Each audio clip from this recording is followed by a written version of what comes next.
Script. Learn English while you listen 30 minutes daily practice. Hello, beautiful souls. Welcome back to English with Aurora, and today I have something absolutely special for you. Are you ready to transform your English learning journey in just 30 minutes? Because what I'm about to share with you isn't just another lesson. It's a complete mindset shift that will revolutionize how you absorb English naturally. You know what I discovered after teaching thousands of students? The ones who become truly fluent aren't necessarily the ones who study grammar books for hours. They're the ones who learned this one secret I'm about to reveal to you today. And the best part? You can start applying it right now, wherever you are, whatever your current level. But first, let me ask you something. Have you ever wondered why children become fluent so effortlessly while adults struggle for years? The answer isn't what you think. It's not because they have younger brains. It's because they listen without judgment, without pressure, without constantly translating in their heads.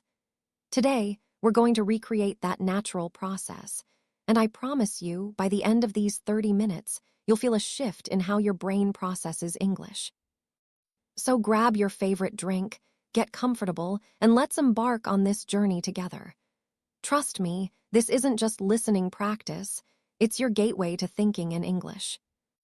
The magic of daily listening practice. Let me start with a story that will change everything for you. Last month, I received a message from Maria, one of my students. She said, "Aurora, I've been studying English for 5 years, but I still freeze when someone speaks to me." Sound familiar? Here's what changed everything for her. Maria started dedicating just 30 minutes every morning to active listening practice. Not passive background noise, but intentional, focused listening. Within 3 weeks, something incredible happened. She told me, "I was watching a movie, and suddenly I realized I wasn't reading the subtitles anymore. I was understanding without translating." This is the power of what I call absorption learning. And today, we're going to practice it together. When you listen to English regularly, your brain starts recognizing patterns naturally.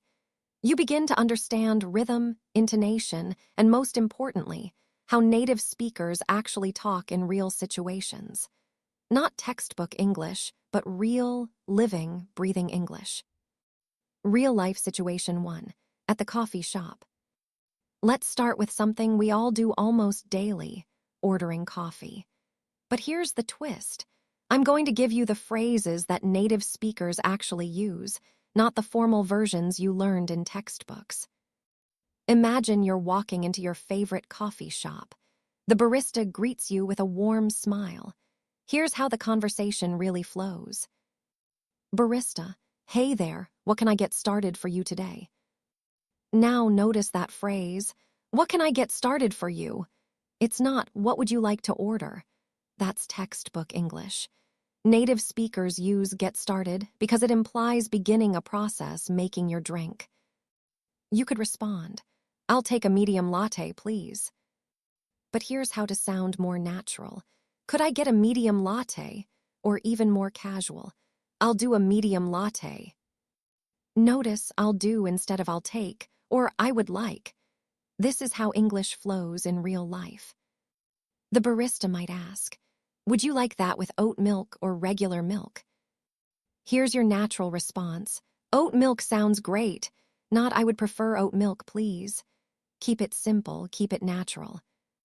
And when you're paying, instead of "How much does it cost?" try, "What's the damage?" It's a friendly, casual way to ask about the price that native speakers love using. As you're leaving, don't just say "thank you." Try "thanks so much" or "appreciate it." These small changes make you sound like you belong. Why this matters more than you think. You might be thinking, "Aurora, these are just small phrases." But here's what's happening in your brain when you practice these real conversations. You're building neural pathways for natural English. Every time you hear and repeat these authentic interactions, you're training your brain to expect and produce natural English patterns. This is why listening practice isn't just about understanding words. It's about absorbing the soul of the language. The rhythm, the casual contractions, the way native speakers connect ideas. Real-life situation 2. At the airport asterisk. Now let's transport ourselves to an airport. You're traveling, maybe for business, maybe for pleasure. The stress is real, but your English needs to be solid. Here's how to navigate airport conversations like a pro. At check-in, the airline agent says, "Hi, where are you headed today?" Where are you headed? Not where are you going? This is more casual and friendly. Your response could be, "I'm flying to New York," or more naturally, "New York's my destination today." The agent continues, "Do you have any bags to check?" Your options, "Just this one," pointing to your suitcase, or "No, I'm just doing carry-on today." Notice, "I'm just doing carry-on." Native speakers use doing in many contexts where you might expect other verbs. At security, the TSA officer might say, "Please remove your shoes and place them in the bin." You don't need to respond with words here, but if there's confusion, you could ask, "Should my laptop come out too?" Or, "Do I need to remove my belt as well?" At the gate, you hear, "We're now boarding Group A." If you're unsure about your group, approach the gate agent and say, "Hi, which group am I in?" Show your boarding pass. Simple, direct, effective. During boarding, the flight attendant greets you. "Welcome aboard. Your seat is down the aisle to your left." A simple "thank you" works perfectly here, or if you want to be extra friendly, "Thanks so much." The hidden power of emotional connection. Here's something fascinating that most English teachers never tell you. When you practice listening in emotional contexts, situations where you can imagine yourself feeling nervous, excited, or happy, your brain creates stronger memory connections. That airport scenario I just described, your brain remembers it better because you can feel the stress of travel, the relief of finding your gate, the excitement of a journey. This emotional connection is your secret weapon for retention. Real-life situation 3. Job interview magic. Let's tackle one of the most nerve-wracking situations, a job interview. But here's my promise to you, by the time we finish this section, you'll feel prepared and confident. The interviewer opens with, "Thanks for coming in today. How are you doing?" Now here's where most non-native speakers make a mistake. They respond with, "I am fine, thank you." But native speakers would say, "I'm doing great, thanks for having me," or "Really well, I'm excited to be here." The energy is different, isn't it? You're showing enthusiasm and gratitude simultaneously. Next comes, "Tell me about yourself." Instead of starting with "My name is," which the interviewer already knows, try, "Well, I'm someone who's really passionate about," or "I'd say I'm the kind of person who thrives on."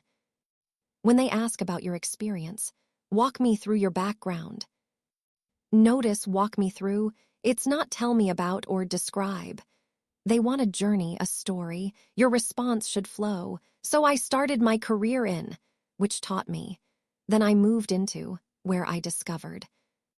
If they ask about challenges, "Tell me about a time you faced a difficult situation."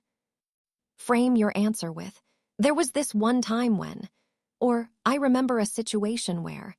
These phrase starters signal storytelling, which interviewers love. And when they ask if you have questions, "What do you have for me?" This is your moment to shine. Try, "I'm curious about," or "I'd love to know more about," instead of "I have a question about." The science behind listening success asterisk.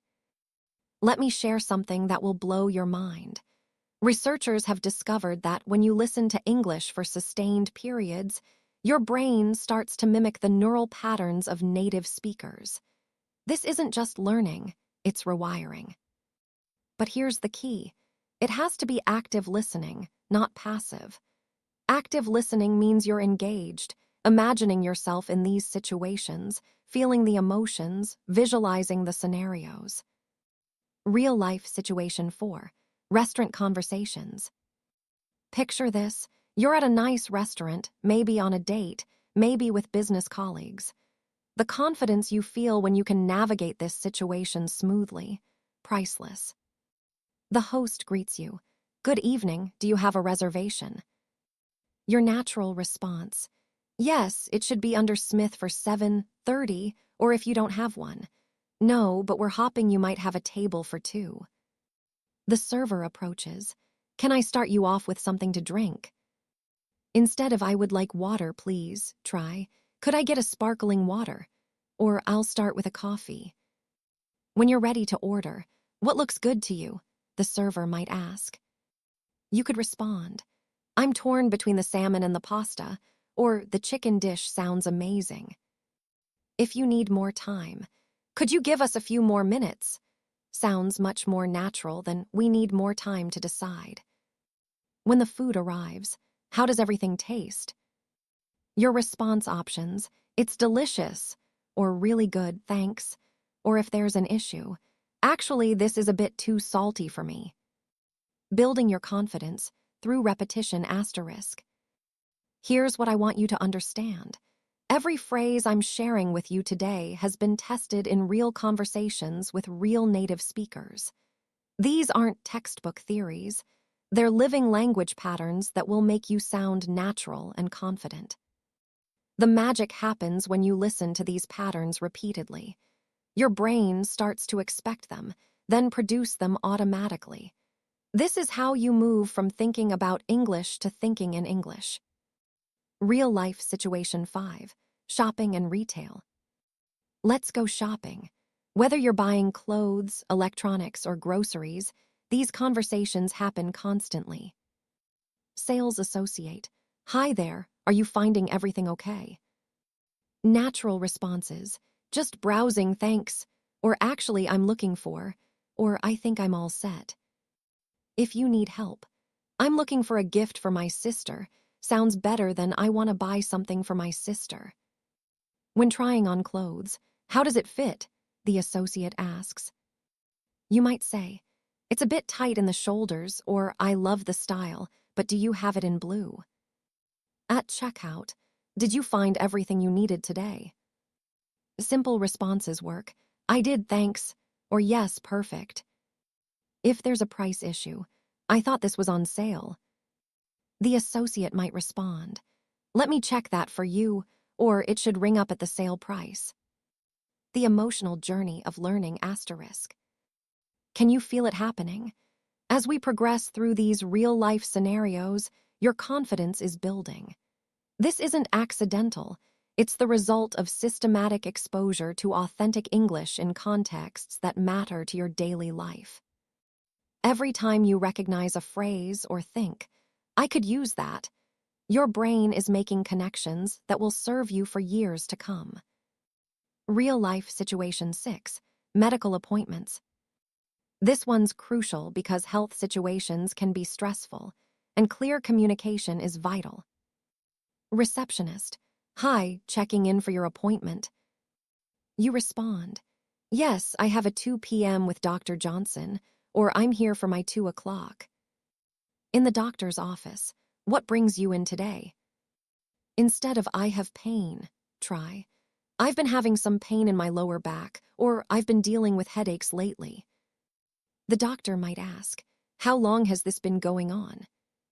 Your response, about 2 weeks now, or it started last Monday. If you don't understand something, could you explain that in simpler terms? Or, I'm not sure I follow. When getting instructions, take this twice daily with food. Confirm your understanding. So twice a day with meals, or morning and evening with food. Real-life situation 7, banking and financial services. Money conversations require precision, so let's get you prepared. Bank teller, how can I help you today? Clear responses. I need to make a deposit, or I'd like to check my balance. If there's an issue, I think there might be an error on my statement. The teller responds, let me look into that for you. For more complex issues, I'm having trouble with online banking, or my card was declined this morning. Common follow-up questions, when did this happen? Or what error message did you see? Your responses should be specific. Around 10 a.m. this morning, or it said insufficient funds, but I know there's money in the account. The transformation is already happening. Notice something amazing. You've been listening for over 20 minutes now, and you're not struggling to understand. You're not translating in your head. You're absorbing patterns, recognizing useful phrases, and building confidence naturally. This is the power of sustained listening practice. Your brain is adapting, adjusting, and most importantly, relaxing into English.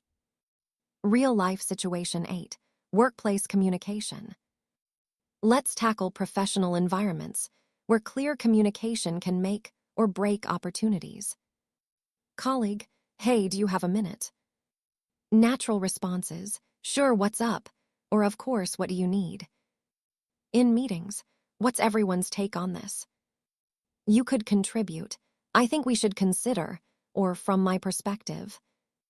If you disagree respectfully, I see it a bit differently, or that's interesting, though I wonder if.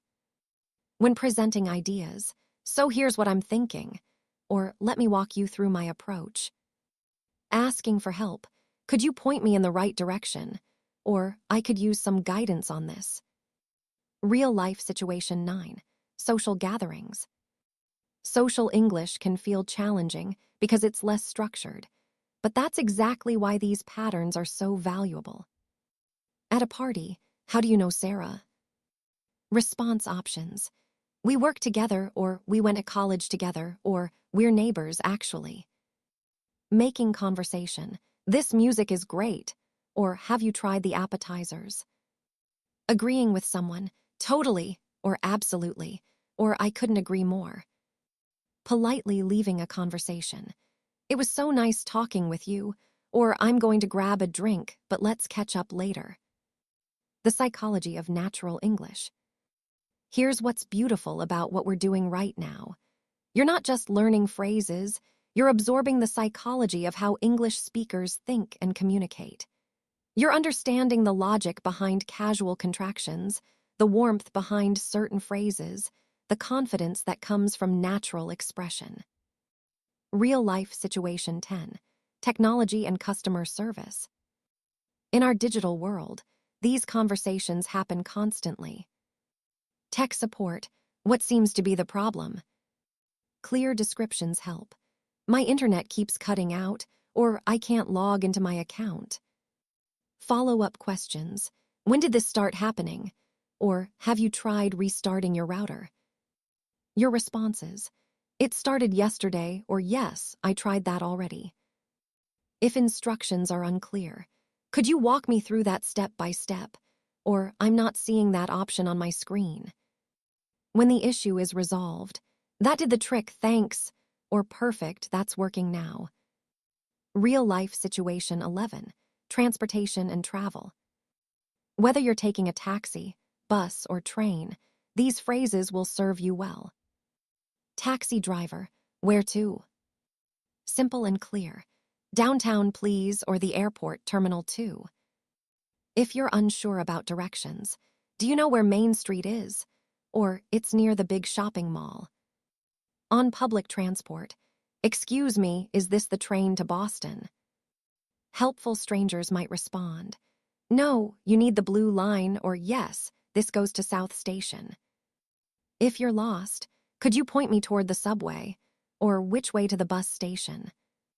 The miracle of unconscious acquisition. Something magical has happened over these past 25 minutes. You've been so focused on the practical applications, on imagining yourself in these situations, that you've stopped noticing the learning process itself. You've entered what language acquisition experts call the flow state, where learning happens naturally, unconsciously, joyfully.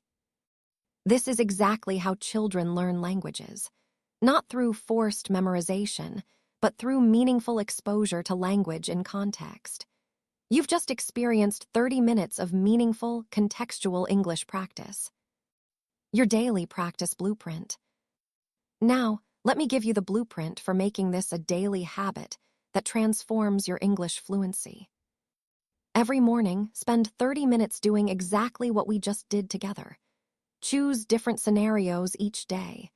Monday might be restaurant conversations, Tuesday could be workplace interactions, Wednesday might focus on shopping scenarios. The key is consistency and imagination. Don't just listen, visualize yourself in these situations. Feel the emotions, imagine the settings, engage all your senses. This multi-sensory approach accelerates learning dramatically. Create a listening journal. After each session, write down 3 new phrases that resonated with you, not to memorize them mechanically, but to anchor them in your consciousness. The compound effect of daily practice. Here's what will happen over the next 30 days if you commit to this practice.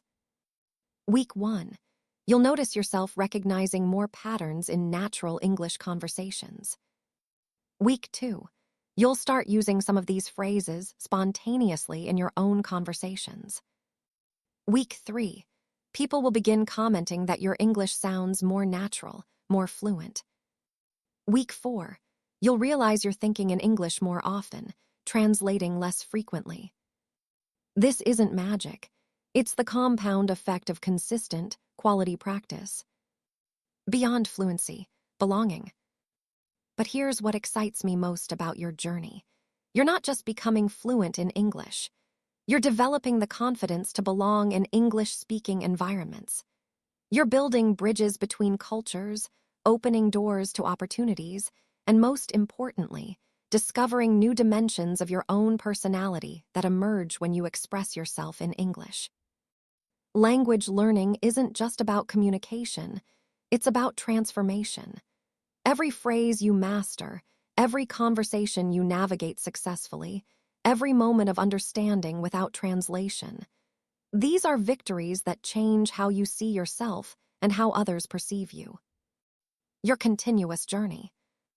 Remember, beautiful souls, fluency isn't a destination. It's a journey of continuous discovery.